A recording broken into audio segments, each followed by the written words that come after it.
Assalamualaikum warahmatullahi wabarakatuh. Selamat datang di mata kuliah Teori Bahasa Automata. Pertemuan kali ini kita akan bahas mengenai FSA untuk suatu aturan produksi dari tata bahasa reguler. Jadi di pertemuan minggu sebelum kita UTS, kita sudah pernah bahas mengenai aturan untuk mengubah tata bahasa reguler menjadi suatu FSA.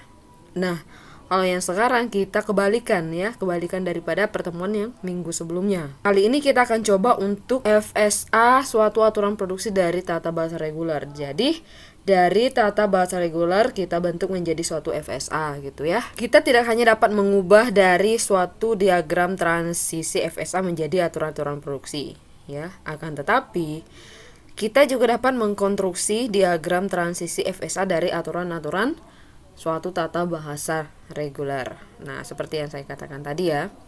Nah, aturan untuk mengkonversi suatu aturan produksi dari tata bahasa reguler dapat kita lihat sebagai berikut ya. Yang pertama, setiap aturan produksi A menghasilkan AB diubah menjadi transisi state ya. Jadi, setiap aturan produksi A menghasilkan AB itu diubah menjadi transisi state. Kemudian, setiap aturan produksi A menghasilkan menerima input A diubah menjadi state yang menerima input A gitu ya. Untuk state yang menerima input lebih dari satu, maka itu dibuatkan state tambahan ya. Misalnya A menerima input A, B, C misalnya, berarti itu ditambah state tambahan ya, tambah state tambahan. Bisa saja state tambahannya itu B, C atau Q0, Q1 seperti itu ya. Kemudian setiap aturan produksi A menghasilkan B ya, setiap aturan produksi variabel ya, kalau A itu kan adalah variabel, A besar itu variabel ya, variabel menghasilkan variabel B, diubah menjadi state yang tidak memiliki input. Oke, langsung saja ke contoh berikutnya. Oke, sekarang kita coba untuk menyelesaikan contoh kasus yang pertama. Jika diketahui suatu tata bahasa reguler dengan aturan produksi sebagai berikut. Jadi di sini aturan produksinya ada 3. Jika diketahui suatu tata bahasa reguler dengan aturan produksi sebagai berikut.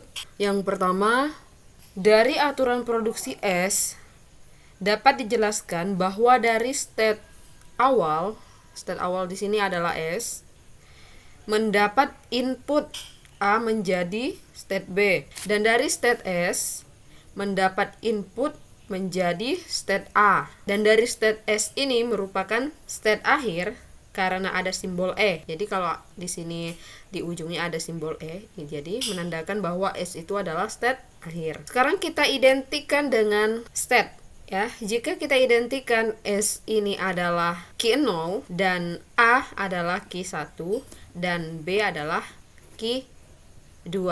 Sekarang kita uji ya. S menerima input A, S ini kita tadi identikan dengan Q0 menjadi B. B ini kita identikan dengan Q2. Kemudian S menerima input B menjadi Q1.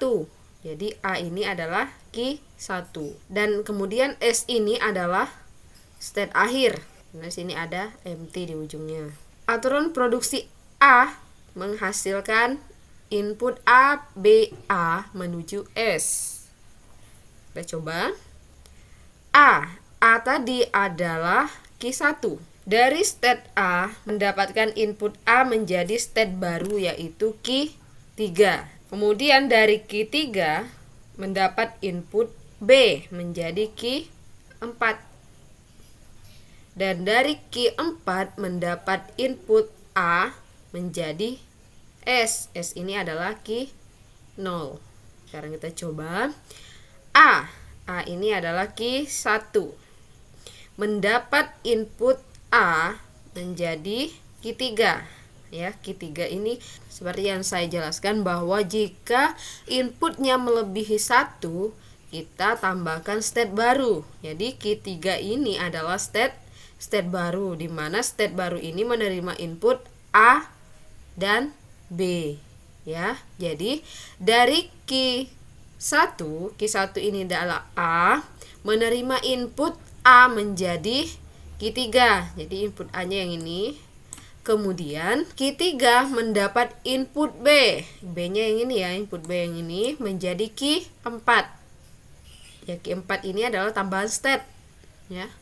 Kemudian dari Q4 mendapat input A menuju S. S ini adalah Q0. Gitu ya. Oke, jadi selesai. Sekarang yang B. Dari aturan produksi B dapat dijelaskan bahwa dari B mendapatkan input B menjadi state baru yaitu Q5 ini, ya. Ini B yang ini mendapat input B menjadi Q5. Kemudian dari Q5 mendapat input A menjadi Q6.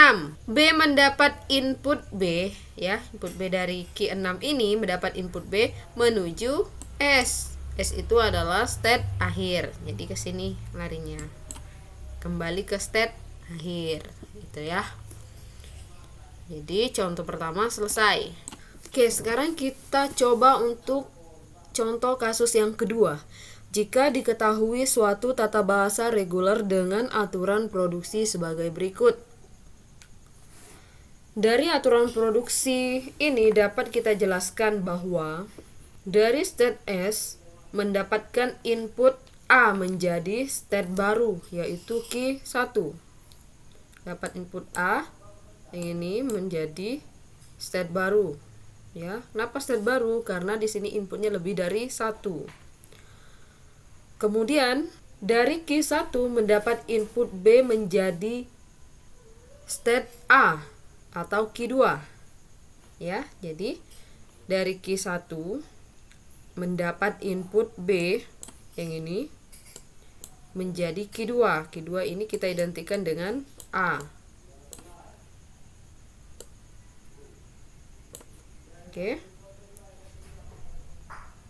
Kemudian dari state S, ya, dari state S tanpa membaca input, tanpa menerima input, ya, menuju menjadi state B, ya, karena di sini nggak ada input. Jadi dari state S, S ini adalah Q0 menuju ke Q3. Jadi B ini kita identikan dengan 3, Q3. Tidak ada input, ya. Dari state S mendapat input B, ya, yang ini ya. Dari state S mendapat input B menjadi state baru yaitu yang ini ya. Jadi state baru yaitu Q4. Kemudian dari Q4 mendapat input A yang ini menuju ke Q3. Karena Q3 tadi kita identikan dengan B. Ya.